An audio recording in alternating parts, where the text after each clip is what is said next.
Bokoto baimboka wana za idéologie avait na ngai moko bokechu premier na pesi mbote sika zwami na bela na Belgique wana bokoto parce que je suis mpunga lobaka mais lelo nazolo ba makambo non na lobati yango wana bo mesana mingi na ngai na Ronsi News télévision na yambela rabino ba invité tous ala wana serré na ba artiste tous ala wana serré na ba politicien mais lelo nalingaki mingi na zala ngamo ko pona loba kaka ndi bomoni kombo ya émission ezali balobi piste d'opinion, c'est-à-dire opinion na ngai ndi nazoloba yango sikoyo eza opinion ya mutu mususu te opinion na ngai moko ndi nazoloba na minute oyo na parti pris te kaka ndenge ndeko na ngalobaka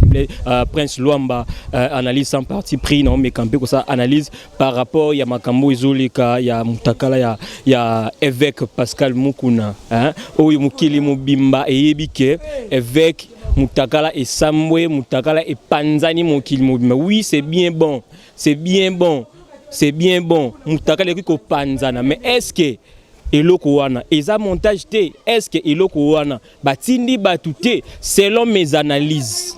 Selon mes analyses, na yebike Mukuna azaki na compte à rendre na batu ye ebele. Moi sur l'équipe na TV to asali ba audio etamboli mokili mobimba alobi ete mobali na ye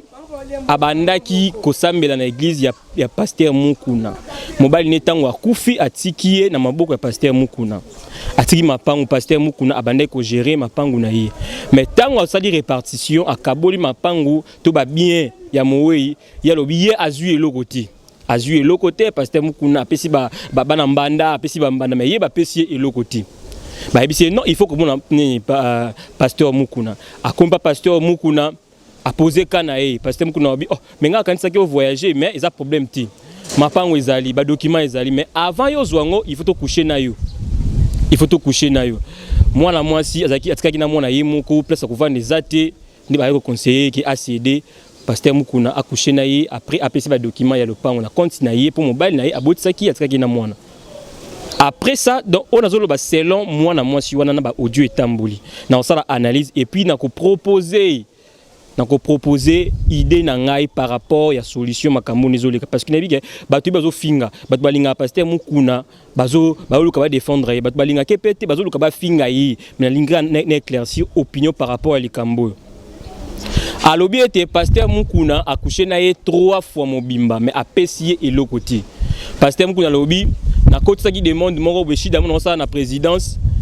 il faut miselanga $500,000 soit miselanga na pesa yo or ba makambo oyo ba audio oyo to makambo oyo moi sur lobby et bandaki avant mais pourquoi abmisaki yango te pourquoi qu'il y a na justice te alobi etake ko mona ba avocat na ba avocat ba oh mais soki to fundi Mukuna bon tant ba preuve te il faut o luka okende ozo ba preuve o ezaki non tant to funda ye to kolakisa ke Mukuna asali bwe lokwa preuve ezate akowanga na ye yango bomoni ba vidéo wana esalami etamboli quand bien même ye awangani na ye abiyete mutu apanzi yango mais bobo ça n'a pas été que pasteur Mukuna yé déjà abandaki mouvement na ya sika éveil patriotique oyo abandé ko telemela ba anti-valeur ya mboka na biso oyo abandé ko telemela président honoré ya mboka na biso Joseph Kabila Kabange et le moi qui guerre na bango et yoko kota makambo ya renaissance. Oui, c'est bien bon. Henri Magie a occupé pour défendre papa nae parce que moi na moko tako linga papa ne bazo finga ye papa bazo lobele mabe ya vanda bongo. Henri Magie aza moi na politiquement il y a Joseph Kabila a défendre que papa nae oui c'est logique. Mais elongwe makambo politique et koti makambo ya renaissance. Oh renaissance ezalaki équipe Mukuna te équipe Joseph Kabila kutu André Kimbuta aboyaki a égalisangwe comme officiel club moko na mboka na biso mais Joseph Kabila ne a instruisaki André Kimbuta andima yango comme club na mboka na biso ninge pe banda et puis 300 millions moko ba pesaka wana pona kosomba joueur ya liboso ya renaissance wana donc évêque Pascal Mukuna il faut atika renaissance mutozo we la renaissance wana évêque Pascal Mukuna zali Henri Magie makambo na bango etali bango etali ngati nga analyse nazo sala par rapport ya moment otokomi oyo pourquoi ba vidéo wana ya mutakala pourquoi ba audio wana ebimaki banda kalate yo bimaka tango pasteur Mukuna sali éveil patriotique yo bimaka tango yo yé akomi ko combattre batu ba soit disant bazo yina mboka pourquoi bimaka banda kalate ebimaka siko allez-y comprendre toyebi biso moko ba montage ezalaka nango ba vidéo ba montage ezalaka nango mais mingi je vais m'adresser à celui qui a publié nayebi bien que audio ki mbongo soki pour ki mbongo pété yoka ane muto yeba au publier mais dans zongi so na Bible au mona Noé azaki mosali ya Nzambe Noé ameli masanga alangwe asali mabe na miso ya Nzambe mais aye na kwiti alali mutakala alongoli bilamba mutakala mwana oya bimaki liboso wana aseki papa na bango bolumbu akeya beteli bandeko na ye boketa papa kuna akoyi aza bolumbu bana mayele babimi na liputa na ndenge ya sima bafiniki papa tango kwiti ya papa sili atuni ba expliquer ye alakeli mwana asali asekaki ye wana ba génération na ye komaki maudite tokiti epa ya Moïse atamboli na Nzambe asali ba miracle na Nzambe mais na moment ya suka a désobéir na loi ya Nzambe babi okota kanati osuka awa Moïse akatani ndeka balobaka ya kinwaziri ko akatani na course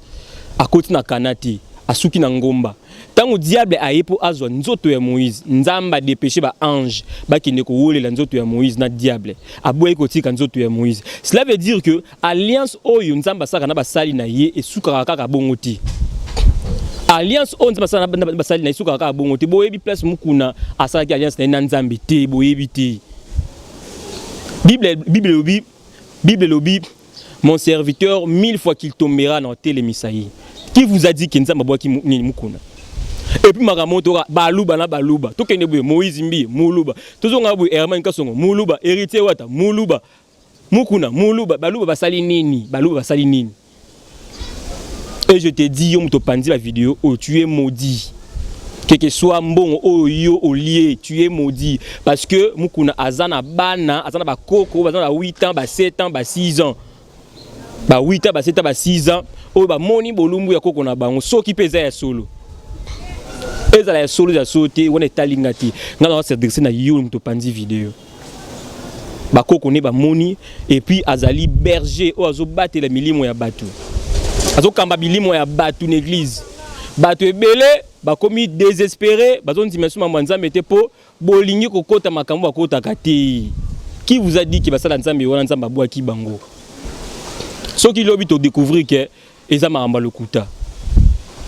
Eza makamba lokuta, eza maamba solo. Mais yo muto bimisi dignité musala nzambe. Yo muto bimisi dignité ya papa ya batu, oza maudit. Quelque soit mon oignon sozui, oza maudit. Mais piste de solution, on a proposé, je suis mpunga. Eza que avec mukuna, nabi ki ba inviter ki o lelo na boso na politique. Nabi ce ko leki, mais je ne suis pas sûr que ceux qui ont leki européen sa piste de solution, o yonga na peso siko. Na proposé boy pour la vidéo totali wana to moni lomina yo mais nzoto wana to ebiti ya nani soki ya yo te to ebiti mais ozamona mobali obeta bali olata kilote na vidéo wana to moni nzoto ya mobali wana osape box merci maître osape box na ebike na vidéo wana to moni ba genou ya mobali wana to ba genou na yo na vidéo wana eza awa ya kozoka mwendo les cas na TV l'acception ba genou na yo to comparer na auto moni po elongi ba montaka ba chaka to comparer ba genou wana to moni wana mais na obanga po wa musala nzambe ba to bangomba trop osambela trop peut-être ba genou ngo pezika pe ka bongo mais ba ka ngo lokuta pa yango msusu isango ba prier au sala mais les cas na TV au démentir non problème bo taxi ngai te ke o dezo côté la mukuna o te na côté la mukuna te makambo na lobi tango le kana TV to moni ba preuve wana ngai moko na le ka pe non ça pasteur au fauché OK libanda mais ngai comme analyste na kokina ko ndima vidéo te parce que nga moko na sala na vidéo na bi comment est-ce que montage ezalaka na bi pe guerre oyo pasteur moko na zana na moment oyo na mboka oyo na bi yango bien na bi yango très bien. Mais problème est zati. Oza penzambe te, oza muto mukili. Oko sala pe, lisumu toko oko koya pe. Mais tu as pour ça preuve wana. Parce que ba ngi ba déstabiliser église, ba ngi ba déstabiliser yo. Guerre oyo sala za politique, on a kokota kate président Joseph Kabila za président na biso oyo a diriger ki biso mandat na essayer les cas qui alternance et les cas qui pacifiquement bitumezala kité. Un problème il y a binoté ceux qui beaucoup ça la lutte politique est ça normal makambo ya renaissance eza normal mais nga nazo telemina moto ya pandi vidéo wana quelque soit mbongo nyonso zui moto ya pandi vidéo wana na telemela yo oza maudit je suis sûr que papa Ronsi et maman Ronsi Moufansoni na kati États-Unis wana aza d'accord na ngai papa Jos Mboui na kati États-Unis aza d'accord na ngai Ariette Upumba aza d'accord na ngai balobi Jean Simbo aza d'accord na ngai Kevin Punga aza d'accord na ngai Josué Ang aza d'accord na ngai les jeunes boss de Londres Jerry Mukuba aza d'accord na ngai towe la raté okolia mbongo lelo mais keba conséquence ya kosaka basala nzambe na pesi bino exemple ya Noé asala ki mabe fa ki nzamba lo bake Noé tika na la kila mwana mabe te po yo nde obandi mabe mais nzambe aussi ayoki demande ya mosali na Noé aye a pas maudire mwana wana pour tirer conséquence et puis je vais m'adresser à vous les fidèles ya ACK vous avez paniqué ya makambo yaka bondimela nzambe pona ba pasteur ti bondimela nzambe ne pobo kendelo la bondimela pour la pasteur ti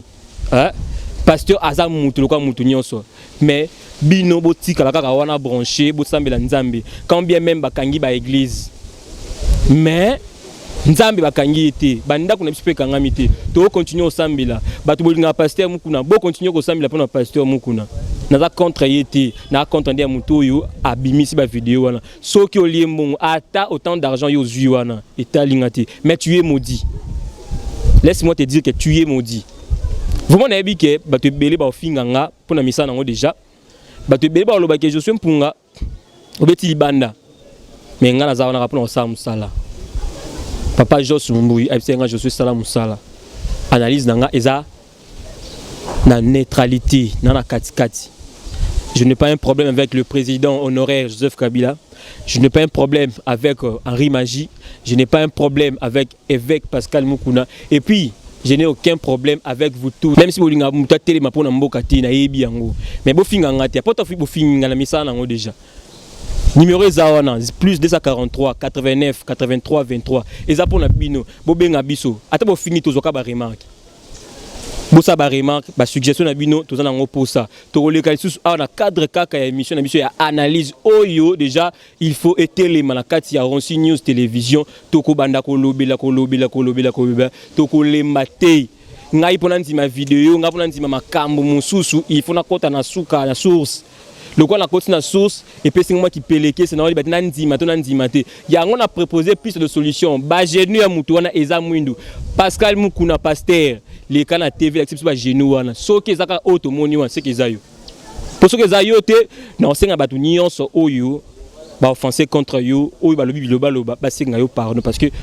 jusqu'à la preuve du contraire mutu monde a la preuve que Nzambe a boyi yo mutu monde peut être la preuve que yo osali makambo wana.